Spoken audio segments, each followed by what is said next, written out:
demands action, and it demands it right now. So if you live in Georgia, here's what you demand. A special session of the Georgia legislature immediately. Defund the Fulton County DA's office and remove Fani Willis from power immediately. And if a judge tries to stop you, ignore them. Ignore them. In every other red state, here's what you demand. Cease all cooperation with the federal government on anything immediately. No cooperation on any law enforcement. No providing any requested federal data. Treat the Biden regime as, at best, an occupying power in a conquered land. At this point, they have to be calling her Fanny on purpose. It's Fani. It's Fani. They know it by now. It feels like they're just saying that to as like a cruel nickname. But anyway, what was really going on there, aside from his childlike name calling, was something a lot more insidious, and that would be the call for threats. And we need to prepare for more that are coming, because we've seen multiple instances that Trump's base obviously is very likely to be coerced into violence, and it's already on the brink of happening now. So everyone check out this headline that came out from KKTV.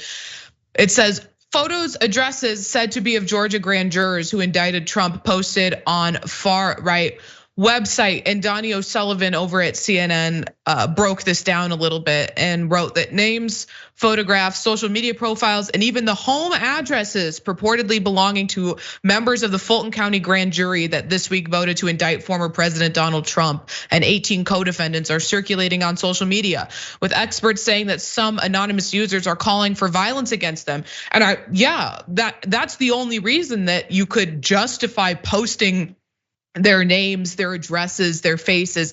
That is in and of itself a call to violence, even if they're not explicitly saying, what people should do with that information. Posting it is in and of itself a call to violence. Now, we cannot here independently verify if the photographs, the social media accounts, and the home addresses being posted actually belong to the grand jurors, but CNN did write that.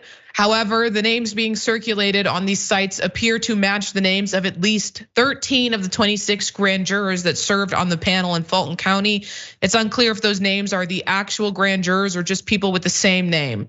Some addresses appear to be wrong. So some people who just incidentally have the same name as some of these jurors are having their home addresses leaked online to a crowd of very angry and very not very intelligent people who are willing to use violence against their perceived political opponents.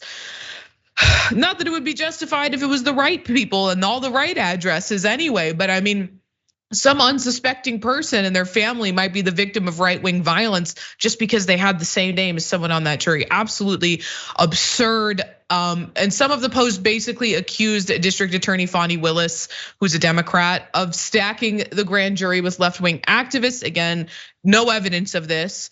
But the politics and voting history of potential grand jurors was not discussed during the selection process last month, so she would actually have no way of knowing that she did that, which occurred, again, this was mostly in open court and was observed by CNN and other reporters at the courthouse. And also, this was not even close to being the only case they heard. The panel of Atlanta area residents was sworn in earlier this summer and voted on routine indictments in gun and drug cases before Willis brought them the Trump case on Monday. They spent roughly 10 hours behind closed doors, hearing testimony presented by prosecutors and from key witnesses, including Georgia's former lieutenant governor and 2 former state lawmakers, before approving the historic indictment. And Jackson, I mean, just in my opinion, just posting their photos, their addresses, their names, am I right? There's nothing else that people could do with that. That is a call to violence. Yeah, absolutely. And if there's one thing for sure and for certain is, unless somebody is, mentally impaired in some type of way, people be knowing what they doing. You know what I'm saying? Like, especially by the time you come to be an adult, you've been in the working world, you've been in relationships, you've dealt with people, you learn the tricks of the trade. People know what they doing most of the time.